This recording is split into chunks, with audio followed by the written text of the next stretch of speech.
Cinta memang buat bahagia, lebih bahagia lagi dengerin kita. Chips, jalan cinta kadang gak mulus. Inilah Chips, cerita hidup pejuang status.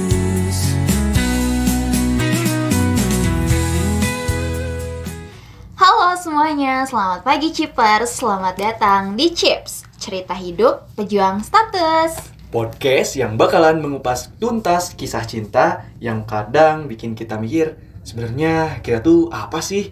Ditemani sama gue Bella dan Gue Adi. hari ini kita bakalan ngobrolin tentang perjuangan dari point of view cewek dan cowok yang ternyata gak semulus di film-film. Oke, mungkin lebih spesifiknya yang bakalan kita bahas adalah pandangan cewek versus pandangan cowok dalam percintaan. Selamat mendengarkan, Chippers. Chips, jalan cinta kadang gak mulus.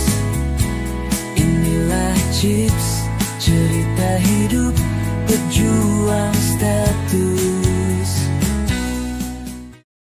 Lo sadar gak sih, Di? Kadang kita tuh suka sama orang, tapi nggak langsung ngeh gitu. Kayak tiba-tiba aja, tiba-tiba kepikiran terus, padahal awalnya biasa aja. Asli, gue juga baru nyadar suka tuh biasanya kalau udah mulai nungguin chat dia masuk. Atau kalau dia nggak nongol sehari aja, rasanya tuh kayak ada yang kurang gitu. Nah, kalau dari cewek, biasanya mereka tuh udah langsung ngeliatin hal-hal kecil. Contoh kecilnya tuh kayak lebih perhatian, terus sering kepo sama medsosnya, bahkan sampai kepo ke Spotify yang followersnya tuh nggak seberapa. Tapi itu tuh bener-bener dikepoin banget sampai ke akar-akarnya gitu. Nah, cewek tuh biasanya kayak gitu. Kalau cowok juga sebenarnya gitu juga sih, tapi mungkin versinya agak beda. Biasanya jadi lebih inisiatif, ngajak ngobrol duluan, terus mulai ngenotis hal-hal yang biasanya tuh gak sepenting itu gitu. Kayak warna favorit dia, kemudian makanan favorit dia. Ya pokoknya hal-hal yang sepele lah gitu. Oke, sama fun fact nih, cewek tuh sering banget denial. Percaya gak? Karena kayak gini loh, Di, mereka tuh sebenarnya udah jelas suka, tapi selalu mikir kayak, enggak deh, kayaknya cuma kagum doang. Padahal mah itu udah baper. Sama-sama. Kalau cowok juga kadang nih ya suka sok cool gitu. Dalam hati mah deg-degan, tapi dengan muka datar. Padahal dalam hati udah bikin skenario pacaran. Skenario pacaran ya, itu mungkin kayaknya di pikiran gak sih, Di, bukan dalam hati. Iya, Skenario mah. Nah, mungkin ternyata simpelnya kayak gini sih. Kalau misalnya kita udah mulai peduli tanpa alasan ke seseorang, udah kepikiran dia terus tanpa sengaja, nah itu tuh udah mulai tanda suka kan? Setuju. Kadang rasa suka tuh munculnya gak jor-joran, tapi perlahan. Tahu-tahu udah numpuk aja di kepala. Nah, dari ngomongin ciri-ciri suka, gue penasaran nih, lu sendiri gimana sih kalau naksir orang? Lu tipe yang diam-diam aja atau langsung gas gitu deketin? Gue tuh malu kalau ngomongin yang kayak gini. Kok malu sih? Soalnya, aduh, sebenarnya nih ya, jujur, gue tuh tipe yang diam-diam aja kalau misalnya naksir orang. Soalnya takut ditolak, takut jadi canggung juga. Mendingan nunggu dia nyari tahu gue dulu nggak sih, walaupun emang kayaknya itu nggak mungkin gitu ya, cuman ya siapa tahu gitu kan, tiba-tiba dia yang naksir gue duluan dan akhirnya deketin gue, terus akhirnya gue mau, ya kita mau berharap aja nggak sih, Di? Wah, itu kategorinya mujizat gak sih? Iya, mujizat, bener banget. Wah, beda nih kalau sama gue lebih suka yang langsung gas aja gitu deketin. Karena mending jelas daripada kelamaan mikir tapi gak ada kejelasan. Iya, tapi kalau gue sendiri ya, takutnya tuh kalau misalnya gue langsung gas, malah jadinya bikin orang yang gue suka tuh jadi kaget gitu. Atau enggak, parahnya takut dia tiba-tiba kabur karena gue bilang gue naksir lu, kan takut ya. Iya, paham. Apalagi lu cewek kan. Ya itu juga kenapa gue harus pinter baca-baca situasi dulu sih sebelum ngelangkah untuk ngedekatin seseorang gitu. Berarti intinya tiap orang juga punya alasan masing-masing kan, kenapa milih naksir diam-diam atau langsung gas. Ada yang takut kehilangan teman mungkin kalau misalnya naksirnya sama teman. Terus kalau misalnya dia milih naksir untuk ngomong, berarti dia pengen cepet dapat kepastian. Betul. Nah, pastinya setiap cara punya kelebihan dan kekurangannya. Yang penting adalah kita tetap harus bisa nyaman dan juga pede saat mendekati seseorang itu. Setuju banget. Nah, di segmen ini kita bakalan bahas lebih jauh tentang kelebihan dan kekurangan kedua cara itu. Nah, dari tadi kita udah bahas kan ya ciri-ciri orang yang lagi suka kayak gimana. Terus sekarang gue penasaran banget sih Bel. Kalau lu pribadi lebih ke tipe yang Tipe yang apa nih? Coba.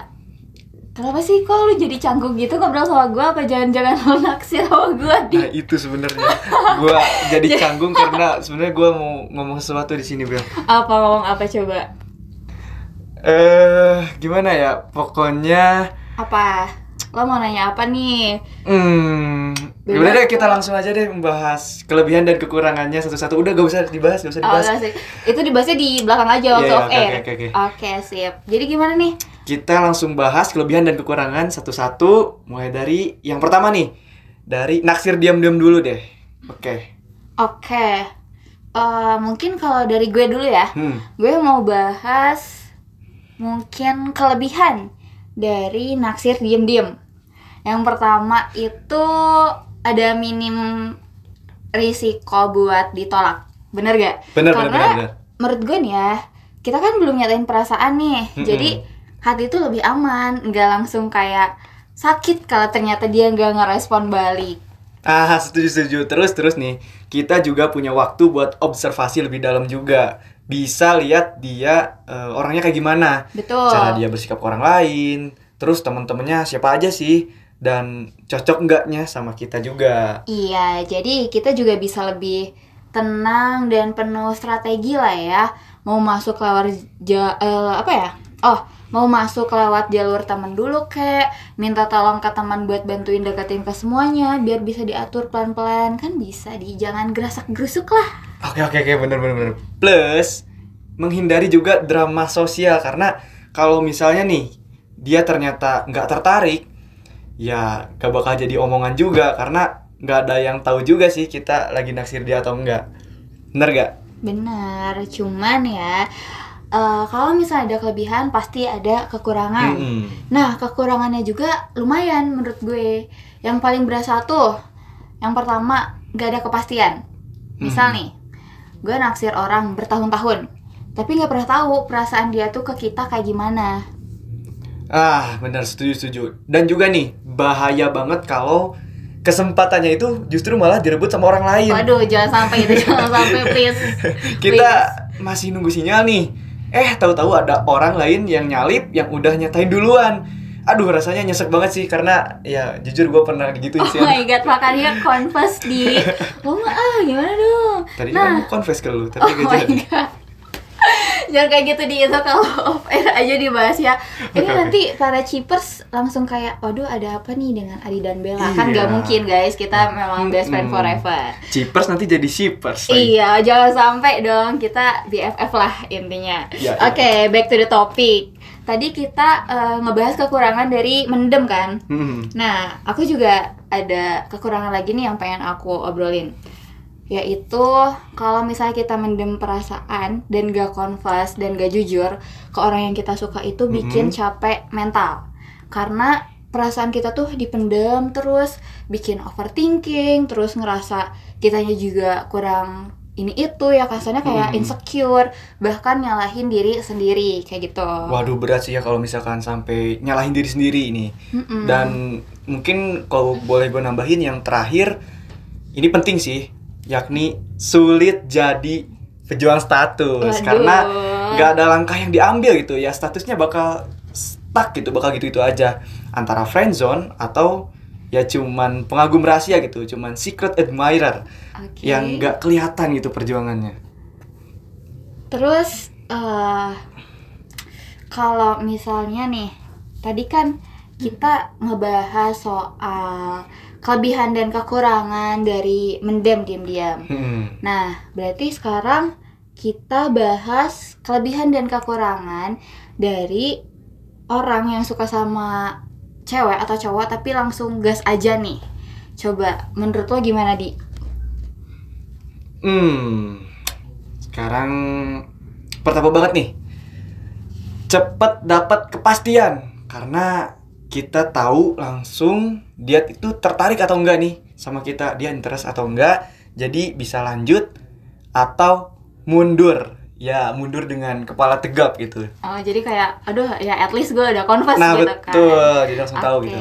Nah, gue juga mau ngasih tahu nih kelebihan dari orang yang memang langsung gas ketika suka sama orang. Itu ada terkesan berani sama jujur sih menurut gue. Karena kayak, aduh respect banget bos gitu ketika lo suka sama orang tapi lo berani untuk confess. Karena itu tuh butuh keberanian yang sangat besar lah menurut gue gitu kan. Di saat kita udah berani nunjukin perasaan, terus misalnya kelihatan serius nih dan bukan main-main, itu kan jadi poin plus juga gak sih? Setuju. Dan lebih dari itu, karena udah mulai komunikasi dua arah juga nih, hubungan pun bisa jadi lebih cepat berkembang. Kita jadi lebih cepat untuk ngobrol, kemudian ya jadi lebih intens lah ngobrol pun.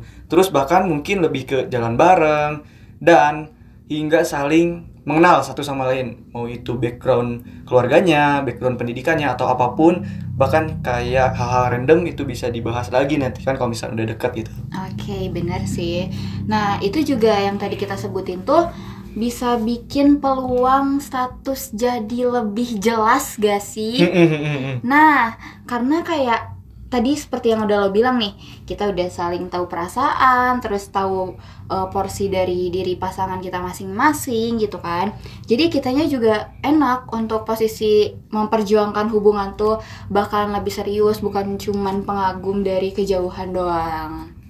Ya, yang kita bahas barusan soal kelebihannya, tapi dengan gas terlalu cepat juga justru ada resikonya. Apa tuh, coba? Nah, yang paling utama nih Bel, risiko ditolaknya itu lebih tinggi.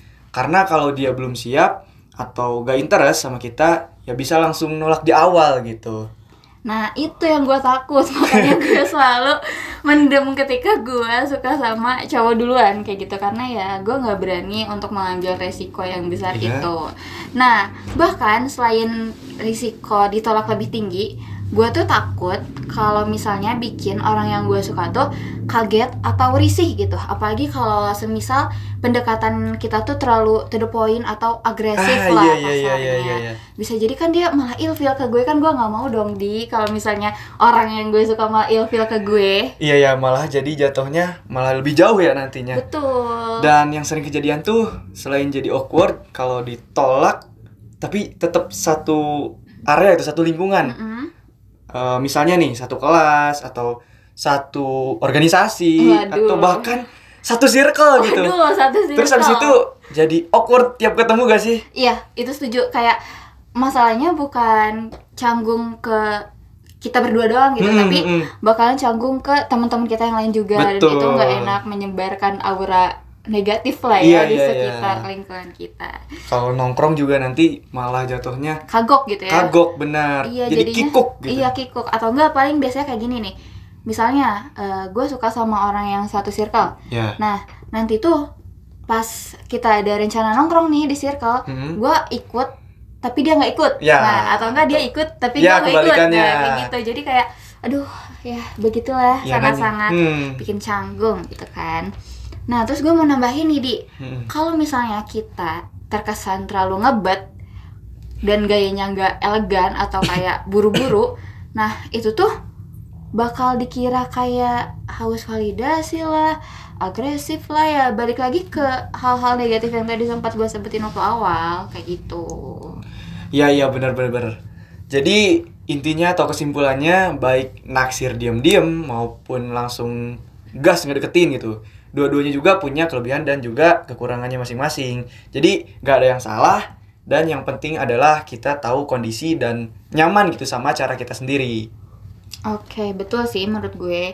Dan buat yang ngerasa lagi jadi pejuang status, coba tanya ke diri sendiri, udah cukup belum usahanya? Udah kasih sinyal atau masih diam-diam terus selama ini? Karena kalau misalnya statusnya nggak berubah, ya mungkin kita harus ambil langkah yang beda.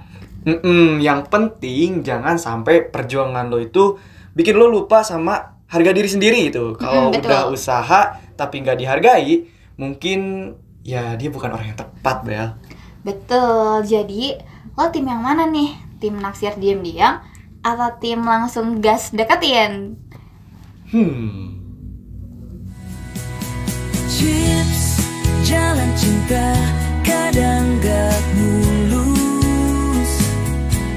Inilah Chips, cerita hidup pejuang status. Nah, udah ngobrol soal gimana suka itu muncul dan gimana cara PDKT. Sekarang kita masuk ke bagian yang sering bikin galau banget nih, Di. Betul, sekarang kita bakalan masuk ke pembahasan status hubungan. Kadang kita jalan bareng, teleponan tiap hari, bahkan udah dikenalin nih ke orang tuanya, ke saudara-saudaranya, ke teman-teman dekatnya. Tapi pas ditanya, kita ini apa sih? Jawabannya malah, kita temenan aja kan? Itu mah fenomena klasik anak muda banget. Biasanya tuh ya disebutnya tuh HTS, hubungan tanpa status, itu namanya, Di. Siapa tahu lo nggak tahu kan, soalnya lo lahirnya 2003 ya? Enggak, gue 94. Oh, 94. Ya udah, gue jelasin nih. Ada yang bilang fenomena itu tuh namanya HTS, hubungan tanpa status. Ada juga TTM, teman tapi mesra. Dan pastinya yang sering disebut sama Gen Z tuh friendzone. Friendzone tuh apanya time zone dah? Beda dong, Adi. Beda dong friendzone sama lo. Oke. Aduh ya Allah, lucu banget deh, traumanya apa, Kak? Trauma saya sama lagu lama-lama. Kenapa? Gak jadi, gak usah dibahas. Oh iya, itu gak boleh dibahas ya, itu gak boleh dibahas. Udah, kita langsung lanjut aja deh ya. Dan parahnya nih ya, Bel ya, kadang kita sendiri juga bingung gitu. Sebenarnya posisi kita tuh di mana? Sakit sih, tapi nggak tahu harus ngomong gimana ya. Niatnya mau nunggu sinyal, ternyata malah zong. Nah, atau yang lebih nyeseknya lagi, kita udah effort banget. Misal dengerin curhatannya, terus sampai masakin dia gitu kan, kalau versi cewek gitu. Nah, tapi ternyata cuma dianggap teman baik. Kayak aduh capek banget ketika lu bayangin ketika gue udah masak, effort gitu ya, gue bangun lebih pagi buat masak, tapi pas ditanya kayak kan kita temen doang, Bel. Oh my god, lu bayangin jadi gue tuh kayak gimana, Di. Oh, ternyata perasaan ceweknya kayak gitu ya. Iya. Aduh, lu gak nyindir gue kan, Bel? Sebenernya gue nyindir lu sih. Aduh, ternyata. Oke. Been there done that, Bel sih. Gue pernah tuh deket sama seseorang tuh hampir setahun. Udah jalan bareng, udah nonton bareng, bahkan ngobrol pun hampir setiap hari itu sampai tengah malam gitu. Sleep call. Itu sleep call mau udah gak kehitung lah. Tapi begitu gue nyatain perasaan, dia bilangnya, ya aku nganggap kamu sebagai kakakku sendiri gitu. What the? Kakak gitu kan, mending jadi kakek gue. Lu bayangin, Di, effort lu jemput dia dan sebagainya dianggap kakak doang, ya ampun. Itu mah kalau misalnya gue jadi lu ya, gue langsung kayak aduh, udah deh, kayaknya gue udah lost interest nih sama si cewek ini. Soalnya nih ya, gue juga pernah menurut gue ya, gue tuh mikir dia tuh udah suka juga sama gue, karena dia tuh selalu ngasih perhatian, terus kayak selalu care ke gue. Nah, taunya dia tuh emang kayak gitu ke semua orang, Di. Kayak oh my god, ternyata bukan gue yang spesial, bukan gue yang ngerasain itu doang, tapi dia kayak gitu tuh karena emang dia ramah. Oke, dia friendly ya, kata kebanyakan orang tuh friendly itu. Friendly banget gitu kan. Kayak friendly tuh identik sama red flag katanya gitu kan. Aduh, jangan kayak gitu dong, dia. Boleh skip? Udah pembahasan friendly kayaknya kita skip aja ya. Kita skip, lanjut deh, Di. Coba tanggepin yang tadi udah gue bilang nih. Makanya nih ya, perjuangan jadi pejuang status tuh emang berat banget gitu. Seperti yang lo bilang tadi, kita kayak lari maraton tanpa tahu garis finishnya di mana. Terus-terusan nunggu kepastian, tapi nggak pernah dikasih kejelasan. Dan lucunya ya, di kondisi kayak gitu tuh, kita takut buat nanya langsung ke orang yang lagi dekat sama kita. Karena kayak takut kalau misalnya udah nanyain tuh, malah jadi kehilangan semuanya. Jadi mendingan ngegantung tapi masih bisa dekat. Padahal kan yang kayak gitu tuh bisa nyakitin diri sendiri juga. Ya sebenarnya ya setengah-setengah sih kalau gue ya. Karena penting banget nih buat kita tahu batasnya lah. Kapan kita harus terus berjuang dan juga kapan kita harus stop gitu. Karena status itu bukan sekadar label tapi bentuk penghargaan juga. Kita semua pantas tahu untuk posisi kita ada di mana. Dan buat yang lagi ada di posisi HTS, TTM, atau friendzone, nggak apa-apa kok kalau misalnya kalian ngerasa capek. Tapi jangan lupa, sayang beneran tuh gak bakalan bikin kalian ngerasa bingung setiap saat. Oh, dang. Setuju. Karena kalau lo harus nanya, kita ini apa lebih dari 3 kali, mungkin jawabannya emang bukan siapa-siapa sih. Sebenarnya kayak sakit gitu ya. Sakit banget tapi nyata gitu sakitnya. Nah, cuman menurut gue nih ya, mendingan kita sakit sekarang daripada nyangkut terlalu lama dan jadinya tuh malah jadi kebatin gitu loh. Ngerti gak? Ngerti. Nah, terus jangan lupa juga kadang kita tuh harus bisa berani bilang kayak, aku nih butuh kejelasan gitu. Bukan karena maksa, bukan karena agresif atau apa, cuman ya karena kita tuh sayang sama diri sendiri. Ya betul, dan ingat, lo tuh bukan cadangan siapa-siapa. Lu tuh adalah peran utama di hidup lu sendiri. Nah, jadi buat kalian para pejuang status di luar sana, semangat ya! Mau HTS, TTM, atau friendzone, semua itu bisa jadi pelajaran dan proses buat tahu siapa yang benar-benar pantas buat lo. Nice! Dan jangan ragu buat cerita ke kita juga ya. Siapa tahu dari cerita lu semua, kita bisa bahas dan bantu kasih sudut pandang baru. Chips, jalan cinta kadang gak mulus. Oke, setelah panjang lebar nih tadi ngobrolin soal drama status yang gak jelas dari HTS, TTM, sampai friendzone. Sekarang waktunya kita untuk bahas gimana sih cara menghadapi dan move on dari situasi yang bikin hati gak karuan itu. Ya, karena kalau cuma dipendam terus, akhirnya kita ngerasa capek sendiri gak sih, Bel? Betul. Nunggu kejelasan dari orang yang bahkan gak kasih sinyal juga.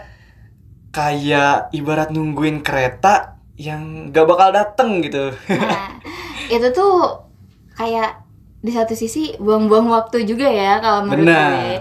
Nah, jadi penting banget nih buat tahu langkah-langkah biar kita bisa keluar dari lingkaran galau itu dan mulai pulih pelan-pelan. Oke, kita mulai dari yang paling dasar dulu mungkin ya. Yang pertama nih, berani jujur sama diri sendiri. Menurut gua, tanyain ini tuh perasaan tulus atau justru cuman ya karena habit aja gitu. Karena kan kadang kita nempel terus tuh, bukan karena cinta tapi karena udah terlalu nyaman gitu. Nah, kalau yang kedua menurut gue adalah batasi intensitas komunikasi. Sebenarnya nggak harus langsung lost contact sih, tapi kayak pelan-pelan aja jauhin hal-hal yang bikin lo ke-trigger lagi. Misal kayak stop stalking IG dia tiap malam, atau enggak udah mulai jangan dengerin lagu-lagu Spotify-nya dia deh gitu, playlistnya udah jangan didengerin supaya cepet lupa. Itu cukup relate lagi sama gue ya. Iya. Dan relate ya. Dan jangan lupa untuk fokus ke diri sendiri, karena mulai lakuinlah hal-hal yang bikin lo seneng gitu, entah itu ngulik hobi lama, nongkrong sama temen, atau nyibukin diri sama proyek-proyek baru. Karena kalau misalkan kita gak sayang sama diri kita sendiri, itu gak bisa sih, kita harus sayang sama diri sendiri. Yes, betul. Kadang move on itu bukan soal ngelupain dengan cepat sih menurut gue, tapi soal nemuin versi diri lo yang udah nggak bergantung lagi sama validasi dari orang lain. Setuju gak? That's the point. Setuju banget. Dan yang terakhir nih, bisa cerita ke temen atau lu journaling, kita bikin jurnal gitu, karena itu jujur bisa bantu banget buat proses healing atau penyembuhan. Karena memang nggak perlu untuk buru-buru bahagia, karena yang terpenting adalah tetap berproses dan cukup pelan-pelan aja gitu untuk pulih. Oke, berarti kayak nggak usah terlalu terburu-buru gitu ya, Di. Cuman memang bisa berproses gitu pelan-pelan aja. Yang penting kitanya juga pulih dulu. Nah, paling aku mau nyampe ini, pengen ngingetin buat kalian semua yang dengar podcast Chips hari ini, aku mau ngingetin kalian, move on itu bukan lomba cepet-cepetan, tapi proses buat ngerti lo pantas buat dicintai dengan jelas, bukan digantung dengan kata-kata manis saja. Oh my god, aduh itu quotable banget sih, kata-kata hari ini dong Teh Bella, jadi kayak gitu ya. Kata-kata hari ini yang tadi ya, udah Iya. ngomong-ngomong aja malu. Oke, boleh di-share kali ya tadi kata-kata hari ininya supaya nanti bisa menginspirasi buat yang lain juga gitu kan. Betul. Nah, buat kalian yang lagi proses move on, pelan-pelan aja kok, tenang, lo nggak sendirian. Semua orang pasti pernah ngelewatin masa kayak gini. Dan untuk para Chipers, semoga dengan ngobrol kayak gini, lo semua jadi lebih kuat dan berani ngambil langkah buat lepas dari hubungan yang toksik gitu. Jadi biar cepat move on juga. Nah, itu tadi perjalanan dari kita hari ini. Tadi kita udah bahas apa aja sih? Yang pertama tuh Naksir diam-diam atau naksir langsung gas. nah, terus ada soal HTS, TTM, terus ada soal gimana cara menghadapi move on. Terus kita udah bahas banyak hal banget ya di podcast kita hari ini. By the way, HTS sama HTM beda ya? Beda dong kalau HTS sama HTM. Kalau HTM coba HTM kamu berapa, Adi? HTM ke aku 50.000. 50. Oke. Ada iklan ya tadi itu sedetik ya iklannya. Membahas tentang iklan. Jangan lupa dengerin iklan yang bakalan kita setelin kali ini. Ngemil yang gak perlu ribet, pilihannya Buinana Chips. Keripik pisang yang renyah, manisnya pas, bikin suasana jadi lebih semangat. Nemenin saat nugas, nemenin saat healing, yang siap pasti Buinana. Sekali gigit langsung nambah energi.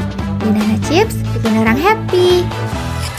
Nah, itu tadi perjalanan dari cerita podcast kita hari ini.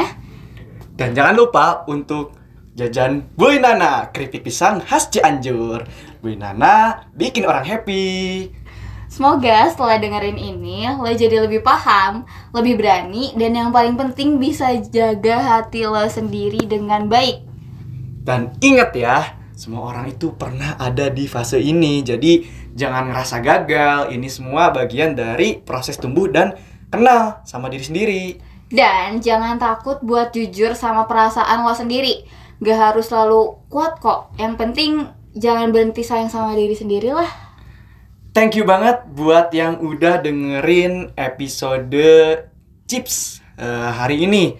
Jangan lupa subscribe dan juga share podcast Chips Cerita Hidup Pejuang Status ke teman-teman lo yang lagi sama-sama berjuang juga. Betul, dan sampai ketemu di episode selanjutnya. Jangan lupa senyum, jangan lupa healing, dan tetap jadi versi terbaik dari diri lo. Bye, Chippers! Semangat terus ya! Love you, bye-bye. Thank you udah dengerin kita siaran hari Cinta ini. memang buat bahagia, lebih bahagia lagi dengerin kita. Chips, jalan cinta